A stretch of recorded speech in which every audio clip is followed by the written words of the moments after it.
안녕하세요. 오늘은 시간을 거슬러 2009년으로 한번 가보겠습니다. 당시 세계 공장이라 불리던 중국에 투자하는 게 얼마나 위험천만한 게임이었는지 그 생존 안내서를 지금부터 속속들이 파헤쳐 보려고 합니다. 자, 가장 핵심적인 문제부터 바로 짚고 넘어가죠. 바로 풀질 저하라는 개념인데요. 이게 무슨 말이냐면요. 당시 이코노미스트의 서평을 보면 아주 잘 나와 있습니다. 중국 공장들이 처음에는 계약서에 맞춰서 물건을 아주 잘 만들다가도 나중에는 슬그머니 보이지 않는 곳에서 원가를 절감하기 시작했다는 거예요. 심지어는 아주 위험한 방식으로요. 자, 해결책을 이야기하기 전에 이 문제가 얼마나 심각했는지부터 좀 알아야겠죠? 당시 중국 시장은 분명 엄청난 기회의 땅이었습니다.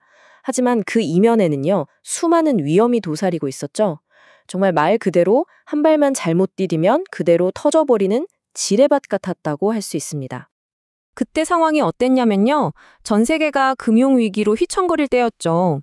당연히 중국 내 기업 인수합병, 그러니까 M&A도 급격하게 줄었습니다.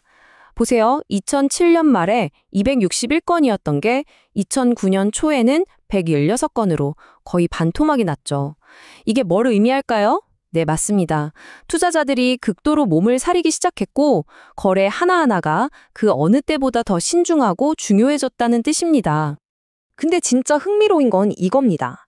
문제가 단순히 돈, 그러니까 재무 상태에만 있었던 게 아니라는 거죠. 바로 공급망 그 자체였어요. 이게 무슨 말이냐면 내가 계약한 그 회사가 실제로 물건을 만드는 회사가 아닐 수도 있다는 거예요. 그 뒤에는 마치 거미줄처럼 정체를 알 수 없는 하청업체들이 복잡하게 숨어 있었던 거죠. 이게 그냥 말로만 위험하다는 게 아니라 실제로 끔찍한 비극으로 이어진 사례가 있습니다. 바로 혈액 희석제 헤파리엔 사건인데요. 어떤 규제도 받지 않는 중국의 아주 작은 작업장에서 만든 원료가 정체불명의 하청업체들을 거쳐서 미국과 유럽으로 수출됐습니다. 그리고 결국 그 오염된 약 때문에 수많은 환자들이 목숨을 잃었죠. 이 불투명한 공급망이 얼마나 치명적인 결과를 낳을 수 있는지 여실히 보여준 사건입니다. 아니, 근데 이런 상황에서 왜 문제가 더 커졌을까요? 답은 간단합니다.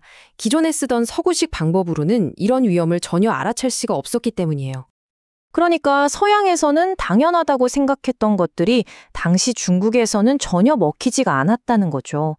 서양에서는 보통 재무 기록은 믿을 수 있고 서류가 곧 진실이라고 생각하잖아요. 하지만 당시 중국의 현실은 어땠을까요?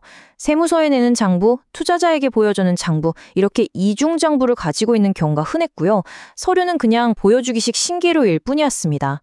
진짜 중요한 건 서류가 아니라 관시, 즉 사람이 맺은 관계였죠. 결국 서류만 덜렁 믿고 투자했다가는 그야말로 카드로 만든 집, 언제 무너질지 모르는 곳에 돈을 쏟아붓는 거나 마찬가지였던 겁니다. 장부는 위조되어 있고 장부 밖에는 숨겨진 빚이 있고 말로만 한 약속들은 지켜지지 않았죠. 심지어 파트너가 자산을 빼돌리려고 몰래 만든 유령 회사까지 있었으니까요. 그야말로 위험투성이었습니다. 야, 이런 말도 안 되는 상황에서 살아남은 투자자들은 어떻게 했을까요? 기존의 룰북은 그냥 다 던져버리고 완전히 새로운 접근법을 써야만 했습니다. 그 해법이 뭐였냐면요. 바로 이겁니다. 더 이상 편안한 회의실에 앉아서 서류만 뒤적이는 게 아니라 직접 현장으로 뛰어드는 거죠. 마치 범죄 현장을 감식하는 수사관처럼요. 작전 회의실에서 나와서 공장 바닥부터 샅샅이 훑으며 그 회사의 진짜 모습을 처음부터 다시 그려내야만 했던 겁니다. 물론 이걸 혼자서 다 할 순 없었겠죠. 그래서 재무, 회계 전문가는 기본이고요. 생산 공정을 꿰뚫어보는 운영, 엔지니어링 전문가, 또 사람 문제를 다루는 인사 전문가, 법률, 환경 자문가까지 말 그대로 각 분야의 전문가들로 구성된 드림팀이 필요했습니다. 각자가 다른 렌즈로 회사를 들여다보고 그 조각들을 모두 맞춰야만 비로소 전체 그림을 볼 수 있었던 거죠. 자, 그럼 이 새로운 팀이, 이 새로운 도구들이 현장에서 어떻게 숨겨진 진실을 찾아냈는지 한번 볼까요? 여기서부터는 진짜 좀 영화 같은 이야기가 나옵니다. 바로 비밀실사라는 건데요. 말 그대로 상대방이 우리가 조사를 받고 있구나 하고 눈치채기 전에 먼저 정보를 수집해서 꾸며내지 않은 진짜 모습을 파악하는 거죠. 비밀 조사는 이런 식으로 이루어졌습니다. 먼저 잠재 고객인 척 위장해서 접근해보고 또 직접 그 동네까지 찾아가서 공장이 서류상으로만 있는 건 아닌지 실제로 존재하는지 확인합니다. 심지어는 말이죠. 동네 식당에서 직원들하고 밥 먹으면서 슬쩍 회사 내부 사정을 떠보기도 하고요. 회사 핵심 인물들의 배경 조사까지 철저하게 했습니다. 상대가 방어 태세를 갖추기 전에 진짜 정보를 캐내기 위해서였죠. 현장에 투입된 이 팀을 실사가족이라고 불렀대요. 재밌죠? 이 가족 안에서도 역할이 나뉘어 있었습니다.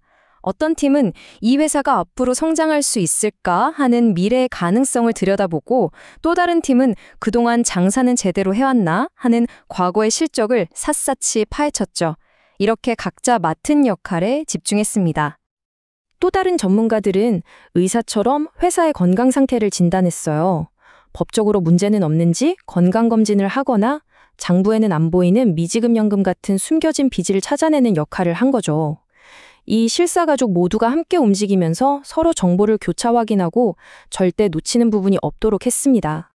자, 여기까지 들어보시면 이 복잡한 환경을 헤쳐나가기 위한 가장 중요한 핵심이 뭔지 감이 오실 겁니다.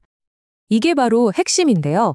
2009년 중국 시장에서 실사라는 건 그냥 비행기 타기 전에 체크리스트 몇 개 확인하는 그런 간단한 절차가 아니었습니다. 그것은 바로 비행의 시작부터 착륙까지 모든 것을 아우르는 비행 계획 전체 그 자체였던 겁니다. 이 치열하고 꼼꼼한 과정이 곧 위험을 줄이고 가격 협상력을 높이고 궁극적으로 투자를 성공으로 이끄는 핵심 전략이었던 거죠. 그래서 마지막으로 여러분께 한번 여쭤보고 싶습니다.